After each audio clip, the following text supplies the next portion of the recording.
السلام علیکم ورحمۃ اللہ وبرکاتہ۔ نحمده ونصلی علی رسولہ الکریم، اما بعد فاعوذ باللہ من الشیطان الرجیم، بسم اللہ الرحمن الرحیم۔ صراط الذین انعمت علیہم، صدق اللہ العلی العظیم وصدق رسولہ النبی الامین الکریم، ونحن ولا ذلک لمن الشاہدین والشاکرین والحمد للہ رب العالمین۔ ان اللہ وملائکتہ یصلون علی النبی یا ایہا الذین آمنوا صلوا علیہ وسلموا تسلیما۔ اللہم صلی علی سیدنا و مولانا محمد وعلی آل سیدنا و مولانا محمد وبارک وسلم۔ صلاۃ و سلام علیکہ یا رسول اللہ صلی اللہ تعالی علیہ وسلم۔ بلند آواز سے درود شریف پڑھ لیجئے۔ اللہم صلی علی سیدنا و مولانا محمد وعلی آل سیدنا و مولانا محمد وبارک وسلم۔ صلاۃ و سلام علیکہ یا رسول اللہ صلی اللہ تعالی علیہ وسلم۔ نبی اور آل نبی پر ایک بار اور بلند آواز سے پڑھ لیجئے۔ اللہم صلی علی سیدنا و مولانا محمد وعلی آل سیدنا و مولانا محمد معدن الجود والکرم منبع العلم والحکم وآلہ واصحابہ صلاۃ تسلیما کثیرا کثیرا۔ انہی کی محفل سنوارتا ہوں، چراغ میرا ہے رات ان کی، انہی کے مطلب کی کہہ رہا ہوں، زبان میری ہے بات ان کی محمد سے وفا تو نے تو ہم تیرے ہیں، کی محمد سے وفا تو نے تو ہم تیرے ہیں، ارے یہ جہاں چیز ہے کیا لوح و قلم تیرے ہیں۔ آواز سے سبحان اللہ بولو، ہاتھوں کو اٹھا کر کہہ دیجئے یا رسول اللہ یا رسول اللہ۔ سامعین حضرات، ہمارا ایمان زندہ ہے، سبحان اللہ بولو۔ ہمارا ایمان زندہ، ہمارا قرآن زندہ، ہمارا نبی زندہ، ہمارے غوث زندہ۔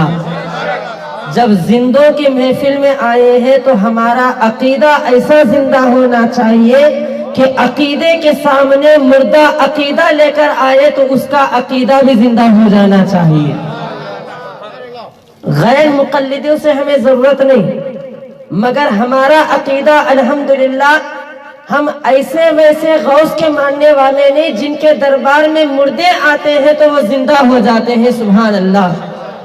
شاعر فرماتے ہیں کہ وہ جن کا ایمان ہے مردہ یارو ان کو رہنے دو، وہ جن کا ایمان ہے مردہ یارو ان کو رہنے دو، زندہ دلوں میں ہم زندہ زندہ نبی کی ہی بات کریں گے۔ جب میرے غوث کی بات آتی ہے تو شاعر فرماتے ہیں کہ واہ، آواز سے بولو، آواز سے بولو، واہ کیا مرتبہ ہے، اے غوث ہے بالا ہے تیرا، واہ کیا مرتبہ ہے، اے غوث ہے بالا ہے تیرا، اونچے اونچوں کے سروں سے قدم اعلیٰ ہے تیرا۔ فرماتے ہیں کہ اونچے اونچوں سے سر قدم اعلیٰ ہے تیرا، واہ کیا مرتبہ ہے، اے غوث ہے بالا ہے تیرا، اونچے اونچوں کے سروں سے قدم اعلیٰ ہے تیرا۔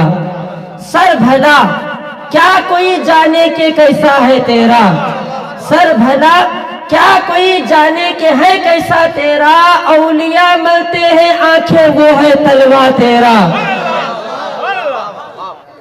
اللہ اکبر کبیرہ۔ میرے غوث کی شان تو ایسی شان ہے کہ بتایا جاتا ہے کہ جو غوث اعظم کے دربار میں آتا ہے، سبحان اللہ، کہ ہمارا عقیدہ اور ہمارا ایمان ہے کہ ہم اللہ والوں کی محبت کو سینے میں رکھتے ہیں، اللہ والوں کی اطاعت کو سینے میں رکھتے ہیں، اللہ والوں کی الفتوں کو سینے میں رکھتے ہیں۔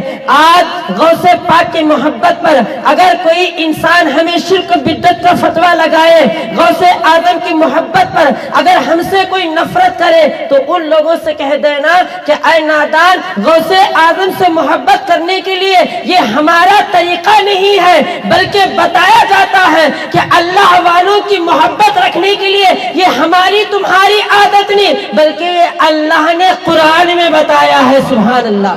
اللہ تعالیٰ نے قرآن میں بتایا کہ صراط الذین انعمت علیہم، صراط فالذین انعمت علیہم، اے مولا ہمیں ان کے راستے پر چلا. آواز سے بولو، ہاتھوں کو اٹھا کر کہہ دیجئے یا غوث یا غوث. اللہ تعالیٰ نے قرآن میں فرمایا کہ یا اللہ ہمیں ان کے راستے پر چلا. جب ان کی بات آئی تو وہ ان کون ہے؟ اللہ تعالیٰ نے قرآن میں فرمایا کہ ان کے راستے پر چلا. جب ان کی بات آئی ہے ہمارے ذہنوں میں اتنی طاقت نہیں کہ وہ ان کون ہوتے ہیں، تو بتایا جاتا ہے کہ میں آپ کے سامنے بتا دوں میرے دوستو، جب غوث اعظم رضی اللہ تعالیٰ عنہ کے مرتبہ تو ہم کیا جان سکتے ہیں کہ اللہ اکبر کبیرہ. جب اللہ تعالیٰ نے جب ان کے بارے میں فرمایا وہ ان کون ہوتے ہیں، الحمدللہ ہم فخر کے ساتھ کہتے ہیں کہ ہم ان کو کہتے ہیں کہ جس کے رگوں میں علی کا خون ہے. سبحان اللہ، جس کے رگوں میں علی کا خون ہے اور جن کے سینوں میں ماں فاطمہ کا دودھ ہے، جن کے چہروں میں مصطفیٰ کا نور ہے. اللہ تعالیٰ نے ان کو کہہ دیا ہے کہ اے اللہ ہمیں ان کے راستے پر چلا جس کو تو نے انعام عطا فرمایا. کیسا انعام عطا فرمایا؟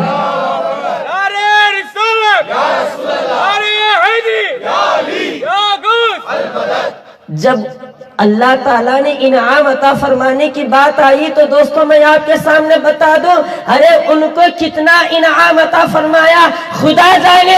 مگر دوستوں آپ کے سامنے بتا دوں کہ غوث اعظم کے دربار میں اگر کوئی گنہگار بن کر آتا ہے تو جنت کا حقدار بن جاتا ہے. آواز سے بولو، اگر کوئی گنہگار بن کر آتا ہے تو جنت کا حقدار بن جاتا ہے. غوث اعظم کے دربار میں کانٹا بن کر آتا ہے تو پھول بن جاتا ہے. غوث اعظم کے دربار میں غلام بن کر آتا ہے تو امام بن جاتا ہے. غوث اعظم کے دربار میں قطرہ بن کر آتا ہے تو دریا بن جاتا ہے. ارے غوث اعظم کے دربار میں خواجہ معین الدین آتے ہیں. آواز سے بولو، غوث اعظم کے دربار میں خواجہ معین الدین بن کر آتے ہیں تو پوری ہندوستان کے شہنشاہ بن جاتے ہیں. اور سرکار غوث اعظم کے دربار میں سرکار امانت جاتے ہیں. سبحان اللہ، سرکار غوث اعظم کے دربار میں سرکار امانت جاتے ہیں تو ان کے گود میں خدا کی امانت عطا فرمایا جاتا ہے. جب سرکار ربانی جاتے ہیں، سبحان اللہ، جب سرکار ربانی جاتے ہیں تو اللہ تبارک و تعالیٰ نے کہ غوث اعظم کی نظر میں ایسی طاقت و قوت عطا فرمایا کہ جب سرکار ربانی جاتے ہیں تو پورے ربانیوں کے امام بن جاتے ہیں. اور سرکار مخدوم ربانی جاتے ہیں تو ہمارے سلسلے کی جان بن جاتے ہیں. یہ غوث اعظم کی شان ہے. اللہ اکبر کبیرہ. میرے غوث کے بارے میں کیا کہوں، بتاتے ہیں کہ واہ کیا مرتبہ ہے، ہماری کیا طاقت ہے کہ غوث اعظم کو پہچانے. مگر دوستو آپ کے سامنے بتا دوں کہ تم کسی سے بھی پنگا لے سکتے ہو تو لے لو، مگر آل رسول سے پنگا مت لینا. ہاں، کسی سے اگر پنگا لینا چاہتے ہو تو لے لو، کوئی حرج کی بات نہیں. مگر الحمدللہ میرے غوث اعظم کی شان ایسی شان ہے کہ بتایا جاتا ہے جب ماں کے نسب کو دیکھا جاتا ہے امام حسین کا خاندان ملتا ہے، جب باپ کے نسب کو دیکھا جاتا ہے تو امام حسن کا خاندان مل جاتا ہے. سبحان اللہ، اتنا بڑا مقام ہے میرے غوث اعظم دستگیر رضی اللہ تعالیٰ عنہ کا.